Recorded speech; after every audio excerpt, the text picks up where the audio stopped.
London Bridge Sports Medicine Podcast.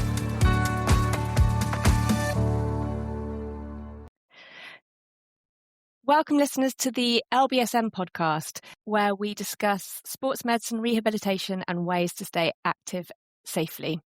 This morning, I'm joined by physiotherapist Samantha Williams from Form 360 Physiotherapy, and we're going to be talking about the importance of weight training for women and some of the common challenges that they face. So welcome, Samantha. Thank you very much for joining me. Thanks for having me. It's really great to have you on the show. Before we get into all the nitty-gritty of the episode, would you like to just introduce yourself and give us a bit of a background on who you are and your clinic and how you kind of got to where you are now? Yes, so my name is Samantha. I am a specialist MSK physiotherapist and I run Form 360. Sometimes you'll see that I'm quoted as a sports therapist, but a specialist MSK physiotherapist is generally what I go by. My background is, obviously very much musculoskeletal based. I've done time in trauma and orthopedics, which leads very nicely into musculoskeletal outpatients. And then from there, I've been working a lot with high-end and international athletes. Great. And how did you sort of get into that sector? It was a bit of a natural transition, really. So I actually compete myself in Olympic weightlifting. And Amazing. I think based on the fact that I already have done a few sports sort of nationally/internationally, it meant that I was obviously around a lot of elite athletes very regularly. Yeah. And then you just start sort of giving advice and then you talk to this person and that person. They're like, actually, you're a physio. Can I come and see you? And it was just a very natural transition into that, really. So, yeah. Yeah. Oh, that's great. So obviously today we're going to be talking about the challenges of weight training for women. And you obviously have a lot of clients. That's something you specialize in. Yes. So outside of the physiotherapy, I also do online coaching. Yeah. And that is for everybody. But I do tend to find that a lot of women will gravitate towards me, obviously because I'm a physiotherapist. So I have good standing in general around the human body, and also my experience with things like pelvic health, my own personal experience with hormones and training as an athlete during all of those wonderful challenges as a woman. But I am just a big promoter of strength training for women. That's been something that's been around for a very long time. Even before I qualified as a physio, I was running like a female fitness charity event. And that was to try and create safe spaces for women to come and compete. And it was very successful. So it all fit together so nicely. I think when you practice what you preach, people see that and then they naturally gravitate towards that, really. So, I mean, it's something that it's been on my radar a lot more, I guess, over the last 5 or 6 years. I've always played a lot of sport and it's always been about team sports, and I've done sort of weekend warrior type exercise, running, a few triathlons and things. And my exercise around that has always been quite, I guess, cardio based and HIIT session based. And then you sort of slightly later in life, like as I've in my 40s and being sort of perimenopausal and that sort of period of my life, there is so much more emphasis. There appears to be so much more emphasis on the importance of weight training at this sort of stage. So I'm finding it really interesting. So I'm really looking forward to this episode and having a chat with you about all of this. With regards to sort of weight training for women, why is it so important and what are the main benefits sort of beyond just toning your muscles, I guess? Yeah. So there are many factors to strength training for women and why it's so useful and so important. So we have the sort of physiological side of it for why it's important for us. We also then have the mental aspect of it as to why it's important as well. And I want to touch sort of on all of those, really. And I do, as I said, I love the strength training for women, so I could talk about it all day. I think one of the very obvious things at the moment is with sort of the menopause, perimenopause research that's going on. It's had a wonderful boost lately, which is something that we've, for many, many years have been wanting. So there's a lot of a focus around why it applies to these groups of women. So when I'm touching on it today, I will speak on that, but also I want to speak on, the benefits of starting earlier as well. So actually building up that strong, resistant body before you even have to worry about the side effects, if you like, of going through menopause and perimenopause. Yeah. So I think probably the easiest place to start with that is to speak on bone density. Yep. Yep. That's, the main reason I feel that most women come into clinic and question, whether or not they need to be doing more strength training has often come off the back of a discussion around bone density. So either they've been told that they've got osteopenia or osteoporosis, and from that they're wondering, how do I actually counteract the effects of something that's already started taking place within my body? What sort of age are these women? Because obviously when you think of osteoporosis, you think of, a sort of much older demographic. No, I mean, you have women coming into clinic within their 50s, probably, I would say, is generally the sort of younger end. Sometimes, if you are a little bit unlucky, it can start even earlier. And that's where what I was saying about sort of building that strong foundation of bones, muscles, ligaments early on will really set you up for a good pathway sort of later on. But sometimes, yes, women as young as in their 40s, unfortunately, do come in not so much necessarily with osteoporosis. Perhaps they're osteopenic at that point. Osteopenic is sort of that preliminary stages where the markers for your bone density are lower, and the doctors can see that you're obviously at risk of progressing towards osteoporosis later on. And osteoporosis is that minerals, the strength within your bones has actually started to deplete, and now you're becoming at higher risk of things like fractures. Okay, that makes sense. And sometimes these patients have already been to their GP, so they might be taking some supplements, vitamin D, calcium supplements. Yeah. Yeah. I mean, in general, once you've seen the GP and they've identified that you're at risk, I think they look at the T-score when they're doing that, then they will decide what is the best sort of supplementation from their point of view. And often the next course of action alongside that is referral to a physio, or it may be, depending on where you are, it might be referral to perhaps like a rehab instructor, but somebody that can look at how you then combine the supplementation alongside the strength training. Yeah.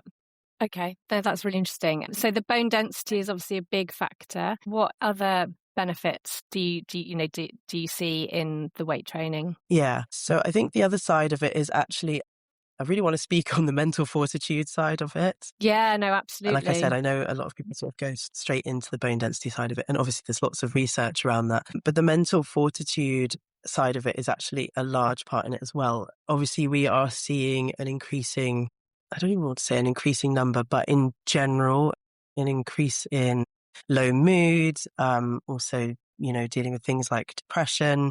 Yeah. Now, obviously for women, dependent on what's going on in life, like, you have postpartum depression as well. Yeah. Alongside of that, we know that in general, women do take on a lot of the burdens within the running of a family and a household. So low mood is definitely more common. Yeah, absolutely. That mental load is very real. Yeah, absolutely. And actually alongside that, what you often find when you're speaking to women, especially when they come into clinic, is they will then speak about, okay, well, yes, I do want to do this for my body, or like we said, to improve my strength, to improve my bone density, whatever their outcome is. But actually then they struggle to fit that in alongside all of the tasks that they then have to manage day to day. But there have been some really great studies that show that even a small manageable strength session can have antidepressant effects. We know that with even going to the gym for, 20 minutes at a time can actually increase sort of dopamine output. And obviously that's a huge mood enhancing hormone, which we want. And in addition, you will then find as well that your cortisol levels will reduce. That's your stress hormone. And with women, quite often when they do come in and talk about reasons why they might want to start their strength training journey, they're also looking at changing body composition. Within that, many women seem to realize that cortisol actually plays a huge part in how you store fat in your body.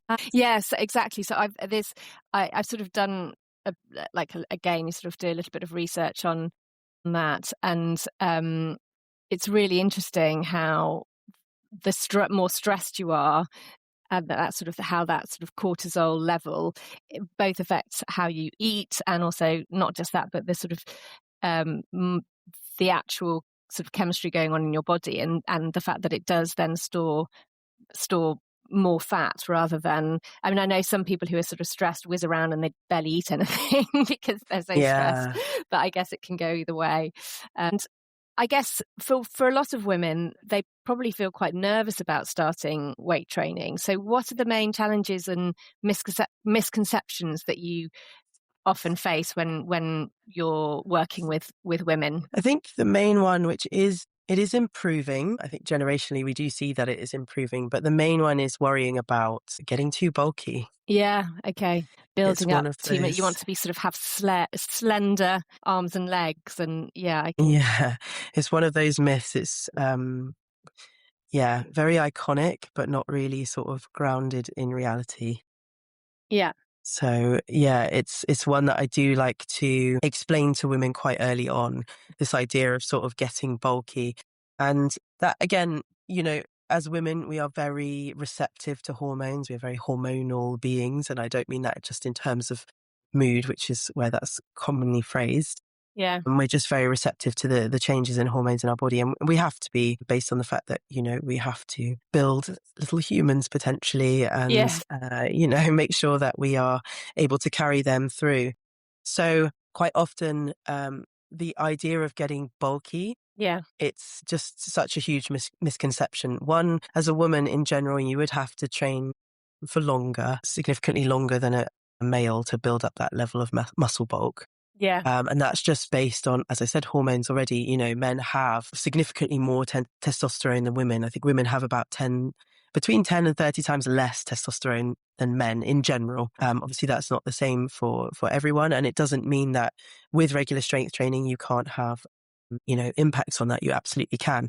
But naturally, we are not meant to build muscle to the rate of our male counterparts. Yeah. So it will take you time. It will likely take you, an alteration in your diet. You will probably go through several different sort of strength cycles. Obviously, we're not really talking about exactly what strength cycles means today, but you'll probably have to go through several different types of strength cycles in order to build that level of muscle bulk.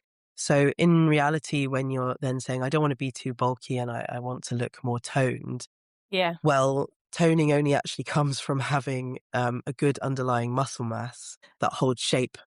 I think if you took somebody to the gym, once a week for 6 weeks, you're obviously not going to see much progress in that time, even if you are training really heavy in that one session. So, if you took them twice a week, you'll see some progress. But obviously, the more you increase the number that you go and do that resistance-based training, the more likely you are to. But the idea that this will just sort of happen super quickly the moment you pick up a dumbbell or a weight is, it's just not grounded in evidence, let's put it that way. Because as I said, there's so many key factors to that. You have to be assuming then that you're going to get everything right, like your sleep hygiene, your nutrition, your water intake, your supplementations. I think that's definitely one. The other one is the fear of injury. Yeah. Again, that you're sort of going to start your strength training journey and immediately end up with a major injury. Yeah. Now, again, if you're doing everything with sort of advice and guidance, or you're doing your research, that's so unlikely to happen.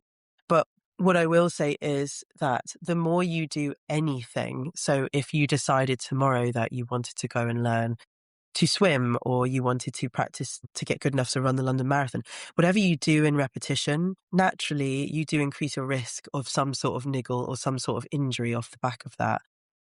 So I think that's also, we need to be very realistic, even as physiotherapists, when we're explaining that to people, because it's part and parcel of actually challenging our bodies. My mum thinks I'm a bit of a hypocrite for being a physio and for doing Olympic weightlifting.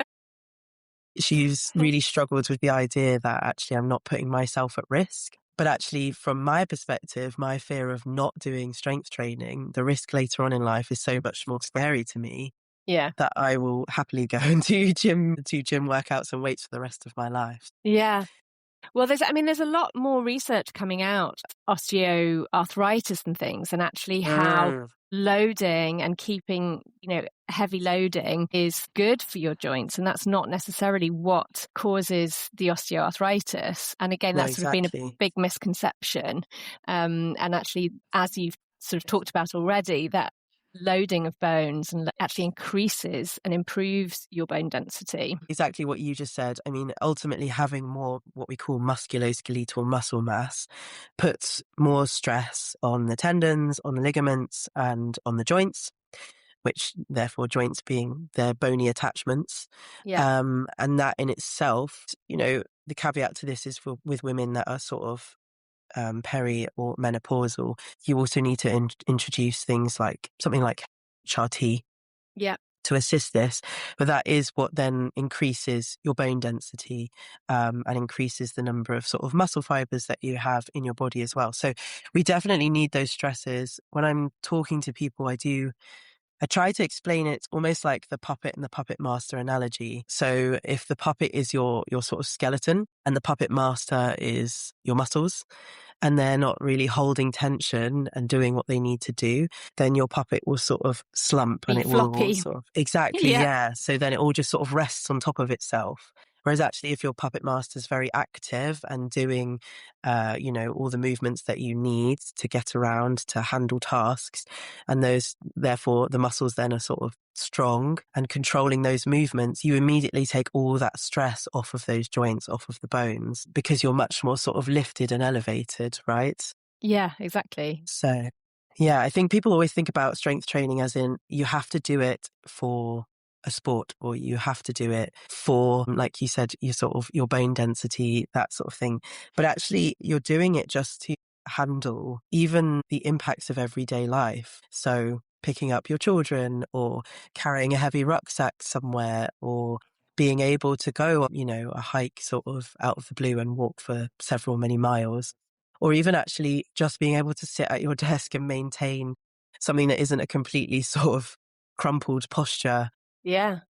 Those things there are all reasons to strength train. It's just to what degree do you want to do it? And I think that's where goal setting becomes really important. Yeah.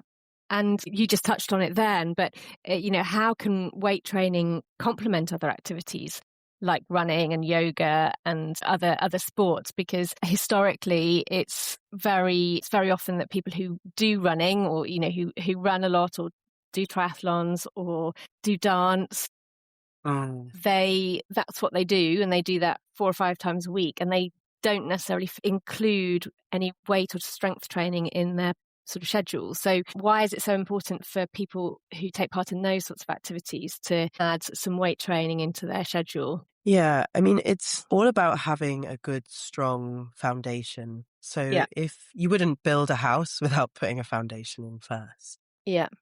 And it's the same for your body.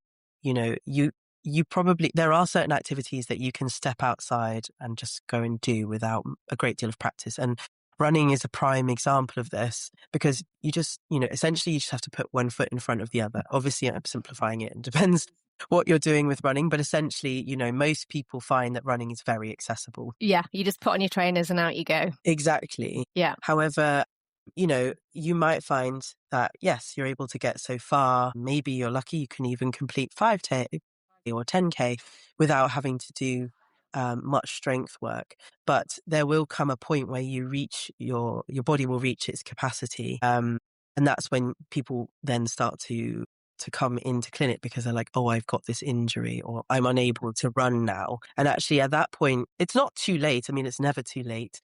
But if you had perhaps given had a more sort of equal training plan that involved both the strength training and the running, you would see that your progress is sort of more consistent. Yeah. And actually potentially better than the person next to you that's not doing strength training. And it all comes down to the same thing. Ultimately, by having good, to be crude, strong muscles Yeah. that support your joints, that support your skeletal system, you then put less stress through the joints. Less stress through the joints reduces the risk of wear and tear. When we talk about wear and tear, that's where we're talking about, potentially later on in life developing things like osteoporosis. But wear and tear can also come down to things just like, in general, regular joint inflammation, or even things like Sort of some of the tendinopathies like Achilles yeah, tendon. Yeah, exactly. Where you're overstressing the loaded tissue, i.e. the tendon, because you don't have enough of a capacity in the loading tissue, i.e. the muscles, to support you through your workouts. So, the more strength, the more endurance you have through your muscles, the Yeah. more they will do for your body than pretty much anything else you can do training wise, really. It really is kind of the secret to being able to do many things and reducing your risk of injury. I've always trained with the ethos of, and it's on my charity event, it's, in omnia paratus, which is ready for anything. And that's where I actually try to get most people to focus on their goals, because quite often when you train to be able to do certain things. So whether that is, I want to have enough strength to be able to manage my first K, whether that is to get your first pull up, whether it is to do a squat with a barbell. Once you start training for those things, you will quite often see that your body adapts in many other ways, and it allows you to turn your hands to other things. So now you're managing to do squats with a barbell. Now you feel more comfortable getting on a snowboard, for example. Yeah. Now you can do walking lunges with 20 kilos per hand. Now you know that if you decide to do an ultra marathon that happens to be sort of off across fields or up steep slopes, you can now tolerate that much more efficiently than you would have been able to had you not have done the strength training. So, now I can do a pull up. Now I can consider trying rock climbing. So there's all those other benefits, and quite often the aesthetic side that people are looking for as well comes naturally by just training for something else that you want. But in terms of future proofing your body, in terms of being able to get better sort of sporting outcomes from whatever your chosen sport is, strength training does have to be at the base of that. Yeah. Yeah. That certainly makes a lot of sense. And for listeners who are wanting to start training, what are the practical tips that you would give them? In general, I do tell people when they come in for sort of physiotherapy, if they're talking to me about starting strength training, one of the first things I want to know is, can you actually control or handle your own body weight in certain positions? And this, I may get cancelled for saying this. We'll see. This is where, because I also do teach Pilates and Reformer Pilates, and I know that, yeah, people sit in two like very opposed camps on using Pilates in your strength training journey, or whether or not you should just go into strength training. Okay.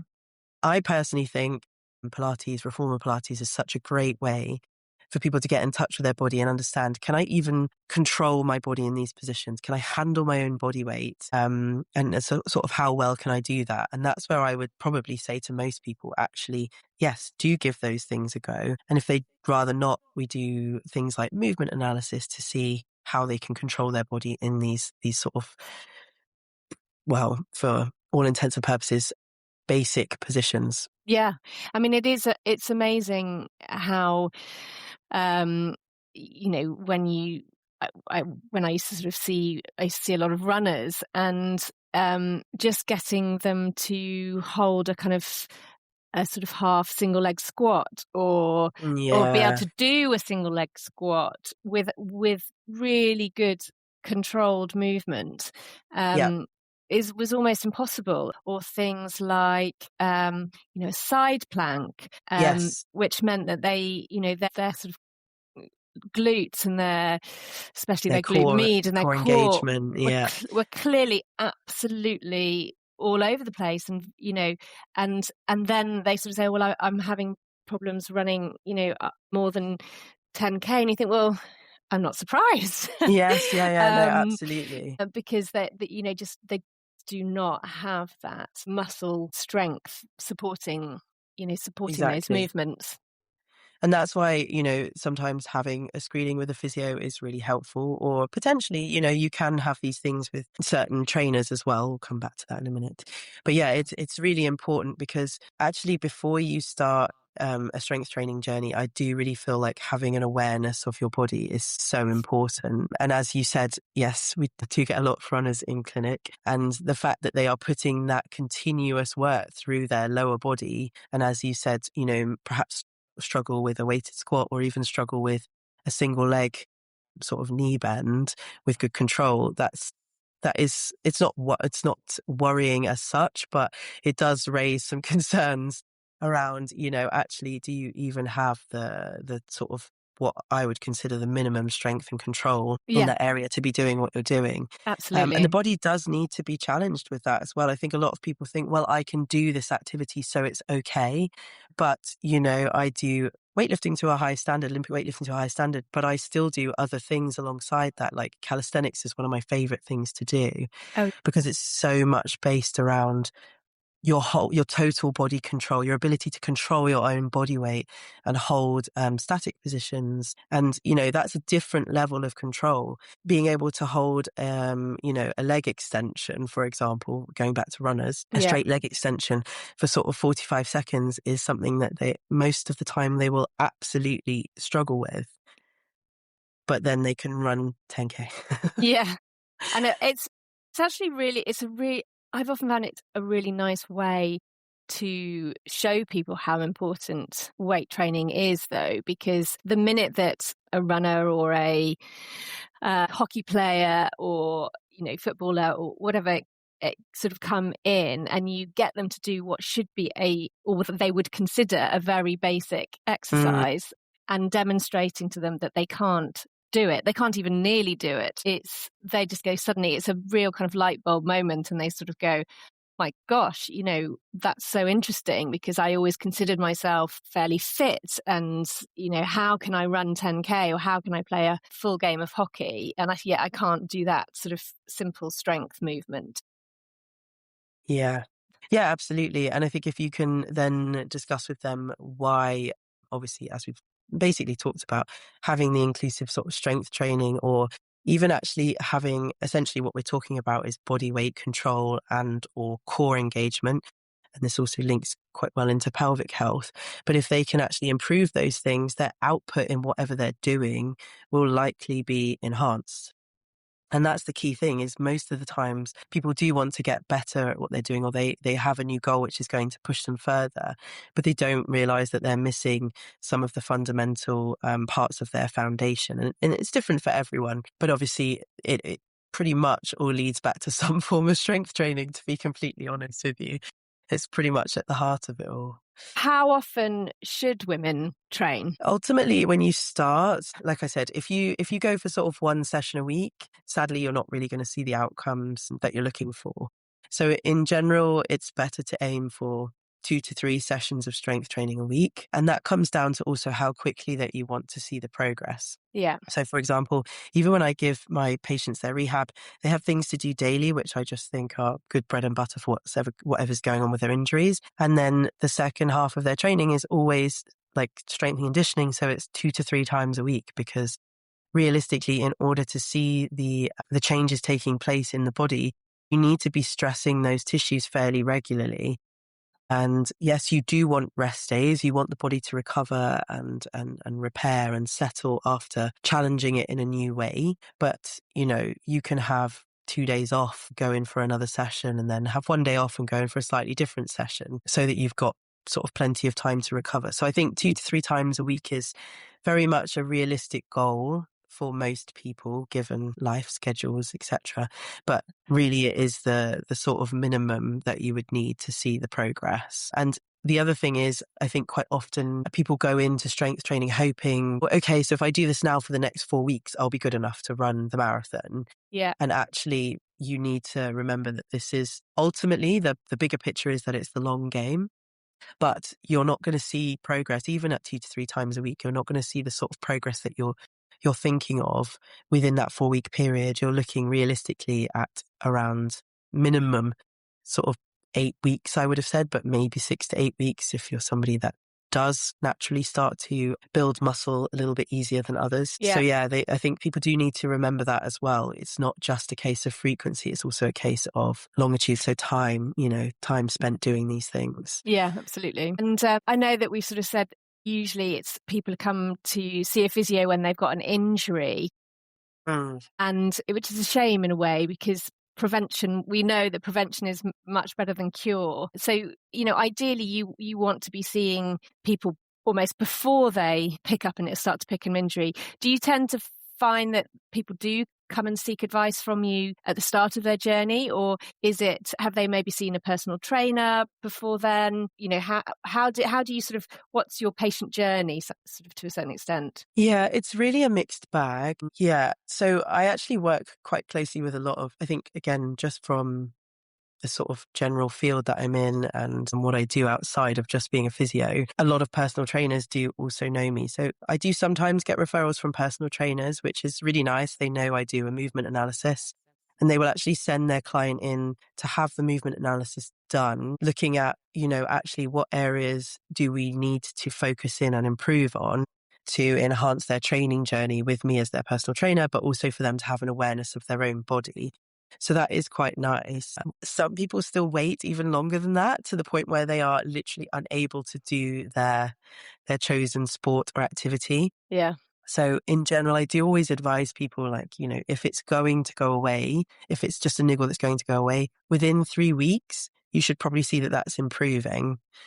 And if it's not, then you might want to seek some professional advice. But I do find that the more sort of people get to know of what I do, and I think the more some physio practices are offering things like movement analysis, there are those out there that are quite inquisitive and like, okay, well, I just want to know for sure that when I'm doing these things, I'm being safe. And I do see that changing. I do think there is more of a thirst for knowledge around our own bodies. And I will say so, especially in women, which is great.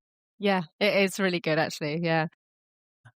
And then what are some of the most common injuries that you see in women who are weight training? Predominantly, it will be things. One of the main things is actually knees. Is it? I didn't think you were going to say Yeah. that, actually. I thought you were going to say backs, but yeah. No, actually, Okay. believe it or not. No, knees is a really common one. Knees and hips Okay. predominantly is what I would say I see more of Yeah. than actual backs. Okay. And I think that is also linked to a bit of a perception about sort of strength training, Yeah. that it's always the backs that give you the problem. But no, I would say a lot of knees, a lot of hips. Now, that isn't necessarily a direct result of strength training. It may also be that they are obviously challenging themselves differently, and some of these things were probably underlying already. But I see a lot of knee tendinopathy. Well, I don't want to say tendinopathies, definitely tendinitis, which then sometimes later become a tendinopathy. I also, a lot of hip impingement. Yeah. That's quite a common one. And, and that is quite often down to a lack of, so there's a few aspects to it. Some of it can be back to what we were talking about, pelvic health and pelvic health awareness. Yeah. And with that, then your sort of core control as well. Quite often there is a lot of people that come in with perhaps, as we said, a lack of control around the hips or from the hips down. And that alters their movement patterns, quite often causing things like compression. The compression causes irritation because they don't have that existing muscle strength and control across the board to support some of the movements they're doing. For example, lunges, actually, weighted lunges, or maybe single leg squats, maybe squats, that sort of thing. Backs, I would say I don't actually see as many backs as you would think. Okay. I'm really like searching through it, and I'm like, no, I actually don't see as many as you would think. It obviously does happen on occasion. Yeah. And again, that will depend probably on the specific strength sport that you're doing. Yeah. I might see that a little bit more in Olympic weightlifting or powerlifting. But with general strength training, actually, I think the industry's shifted to become so overconscious of back injuries now, and everyone's so aware of that actually the good thing is I think a lot of trainers are actually spending a lot more time working on things like, okay, what's a hinge mechanic? When is it safe to round the back? That sort of thing. Yeah. So yeah, that's actually happening a little bit less, I would say. Okay, well, that's good. Do you find that it's anything, any sort of any specific causes? So technique presumably is one thing, or maybe the weights that people are lifting.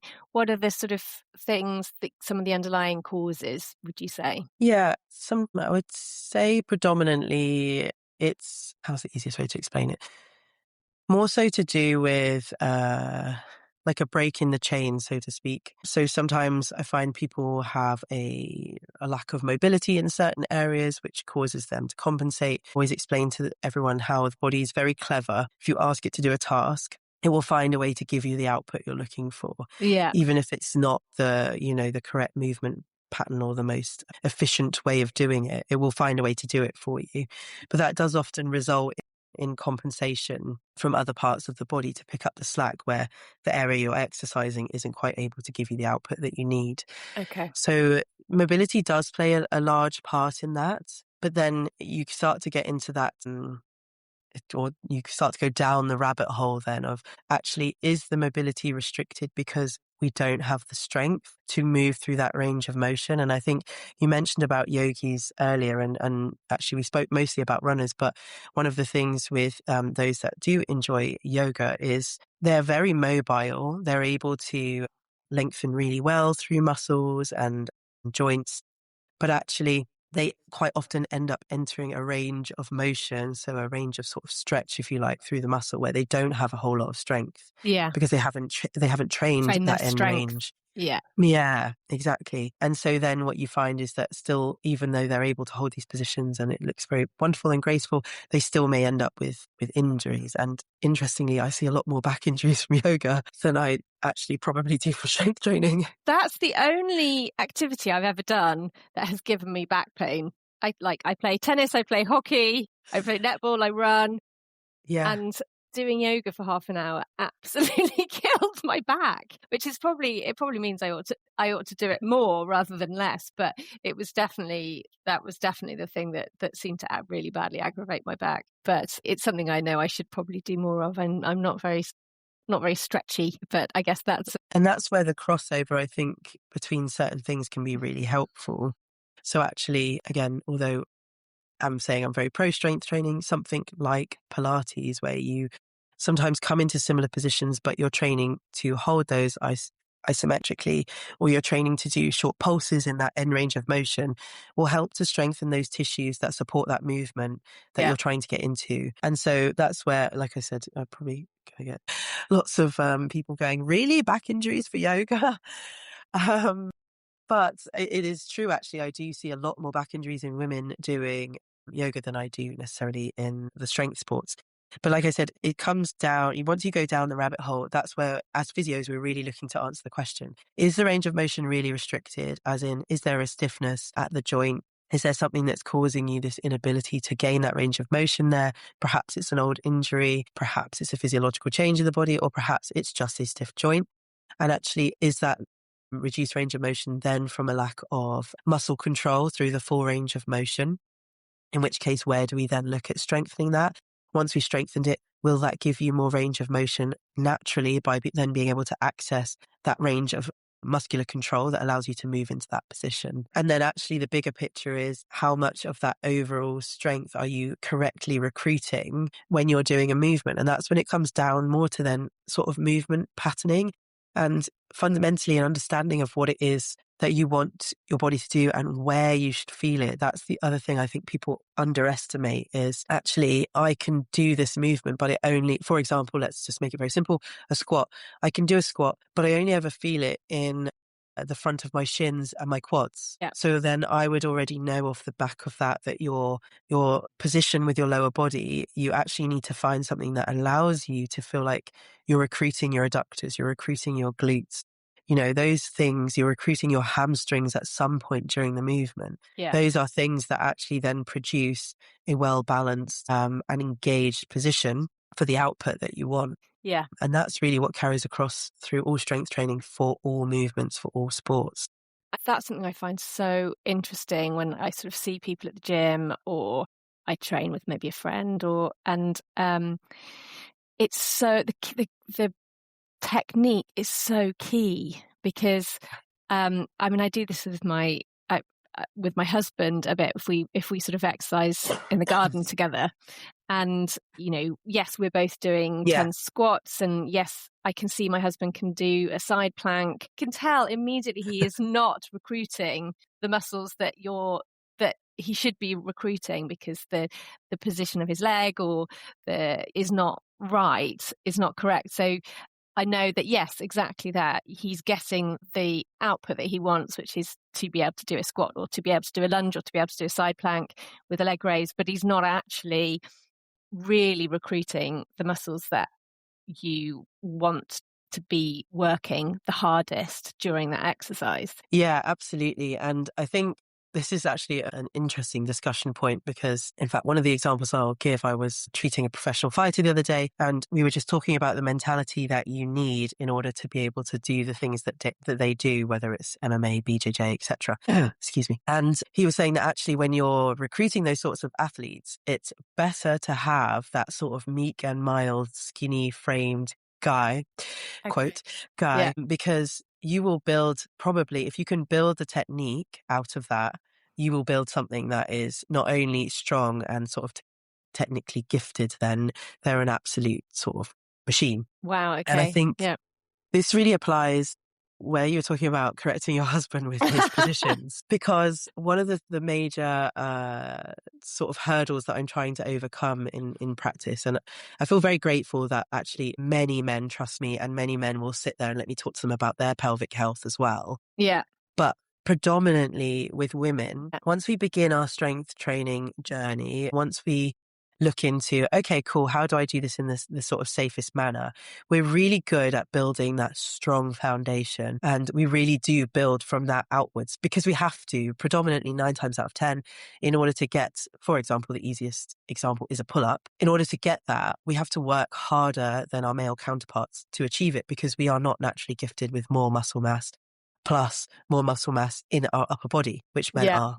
And when I speak to men about their movements, some of these men, bearing in mind I'm talking now about the high-end athletes as well, some of them are just absolutely shredded. That's the easiest way to say it. They are just stacked with muscle. You know, if I asked them to go and pick up a boulder and throw it over something, they probably could. But then I will lie them down and I'll say, okay, can you engage your core for me? And all I see is, rectus abdominis engagement, and I just see all the abs light up. Yeah. No core was found in that conversation. Yeah. And so actually really getting them to understand how there are not just the big muscles that you see on the outside that do the job for you. There are lots of intricate parts to your body at work to help you hold a position. And just because you can do something doesn't mean that you're doing it well. And this is where, when I say I'm a big advocate of when women go into strength training, when anyone goes into strength training, I'm like, do your research and find a good trainer or a good coach, because it will save you so much time, again, to be crude, money, if you find that person that does have that solid background. I actually have a friend who's producing an app to help people do this when they're looking for trainers, to make it easier for people to find true qualified trainers, not just people sort of saying that they are online, because there isn't actually much out there that does that. There is also another company I work with called Athletes Now, who do the same thing for athletes that need sort of coaches and things like that. So everything is verified before you go and reach out to someone. Yeah, because that's sort of an industry that's not terribly well monitored. No, it hasn't been. And actually, I think most people don't know what to look for when they're going to look for a sort of a trainer or a coach. They don't necessarily know what qualifications they need to look for. If somebody, if it looks like a spoon and works like a spoon, you're going to assume it's a spoon, right? So if you look at someone's page and you're like, okay, they look like they know what they're doing, they've obviously got a clearly strong physique, or they're managing these movements very well, for what reason would you have to necessarily doubt that they know what they're doing? So yeah, those have been a couple of nice developments. So I will say it's a humble shout out. I am an ambassador for Athlete Now, but they're doing a great job from the athletic point of view for those elite level athletes that need access to good quality practitioners or trainers. They have a great database for that. And the other one is a friend that's doing that for personal trainers and online coaches, actually. But that's still in the development phases, but I'm excited to see that. Yeah, I'm excited to see that progress. But yeah, so just, as I said, back to that point, that the foundations are so important. And from my point of view, it doesn't really matter how much muscle mass you present with, which is why it's so interesting that people worry about getting bulky, but it doesn't really matter how much muscle mass you present with. Are you able to control your body weight? Are you able to engage your core and still be able to breathe? Do you understand what your core is? Do you understand what your pelvic floor is? Do you see what I mean? Like all those things that work for a full body approach to whatever exercises you're doing. Actually, do we really have the understanding of those and how to recruit them? Do we understand what things are supposed to feel like when we're strength training? And I think that would be my biggest tip for personal trainers out there is actually when you're explaining and teaching people, do they feel what it is that they're looking to get from the exercise? Because if they don't, then we need to try and create that link for people. So that would be my main tip for personal trainers in general. Is actually, can people really feel what it is that they're looking to get from an exercise?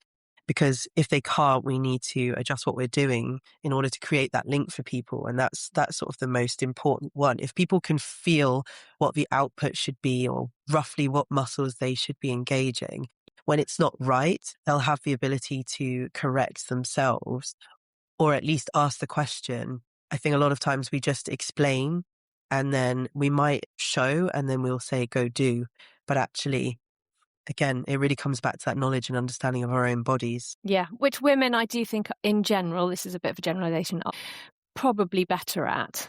I think we're used to tuning into our bodies a little bit more, whether that be hormonally or, I guess, again, it is perhaps a bit more of a generalization, but I have found that women find sort of things like activating their pelvic floor much easier than men. It's something that they've sort of been more aware of a longer period of time, I guess. But it's good that that's changing, and I know that men's health is becoming more focused on, which is great. Yes, it is. I think it's less of a taboo subject, definitely. And to be honest, I just approach anything with honesty when it comes to my clients in general. But I definitely think with men, you really don't have to worry about, softer language. You can just say to them, actually, look, we really need to talk about your pelvic floor, how you engage this, do you know how to do these things? Do you know how to draw up your testes, that sort of thing. So yeah, it's something that you can't be too shy about that when it comes to having men in clinic. And I do think that's been important for then being able to broach that subject with them going forward. But yeah, it can be humbling as well. I mean, I think men don't expect to hear like, yes, you have all these muscles, but you can't do this. But you have to just keep an open mind because again, it's about the end goal really. What's the output? What are we looking to improve? Yeah. Yeah. Absolutely. And how we get you there, right? Yeah. So just to recap on some of the main points that we've talked about with regards to women and weight training. So just very quickly go through the key benefits, a few of the challenges and some practical steps that women can take. What would your sort of main advice be? I mean, the key benefits are future proofing, to be completely honest with you. We are at risk of losing 20% of our bone density after menopause. We want to make sure that we do the best that we can to reduce that and improve our outcomes. Strength training provides that for us. In terms of functional ability, being able to meet the demands of your everyday tasks. This was without even sports, like I said, looking after your children, picking up heavy bags. Strength training is going to support you with that. It's going to support your mood as well by enhancing positive hormones. The positive hormone enhancement also helps your bone density. That's going to help your metabolism and your body composition.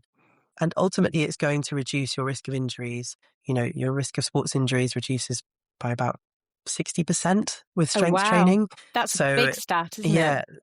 Yes, I think that was one of the studies by Lawson, but yes. So, overall strength training is going to have huge hormonal, systemic and physiological plus mood enhancing effects for us. And that's something that we want for life longevity because we're trying to counteract, sadly, the hormonal impacts of things like menopause, perimenopause, and just aging. So the more we have now as a good base, the less we have to lose as such later on. Yeah.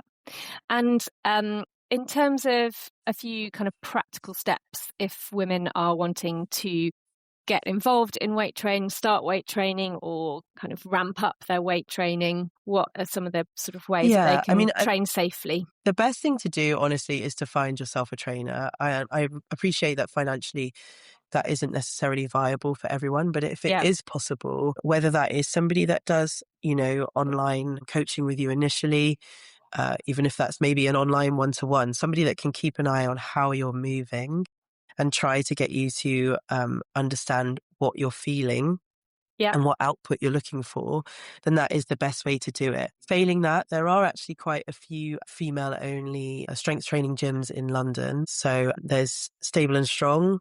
They also do a lot of work around the female hormones actually within their strength training programs. There's also Strong Her as well. They also do a lot of strength training, but they're, female-only classes that are a little bit slower and allow you to really get an idea of the technique. Again, if none of those are possible, then start small, start simple. You can look at doing some Pilates-based movements in your warm-ups to understand how you control your body weight. And then from there, I personally would start with the basics, which is actually machine-based training. It's one of the safest ways to do it. But if you don't want to do that, then you can look up some of the exercises online, practice them at home with resistance bands, and then go into the gym and try those with light weights to start with. Failing that, come and see a physio. Yes, absolutely. I think gyms now, I would say, again, I'm perhaps being a bit generalistic here, but they are the people that they are employing. If it's a decent gym, they will be relatively up to speed with some of this stuff. And so, even if you were touching base with a trainer for a couple of sessions just to get you on the right track. Exactly. And then, maybe just having a session every month or 6 weeks just to keep that progression going.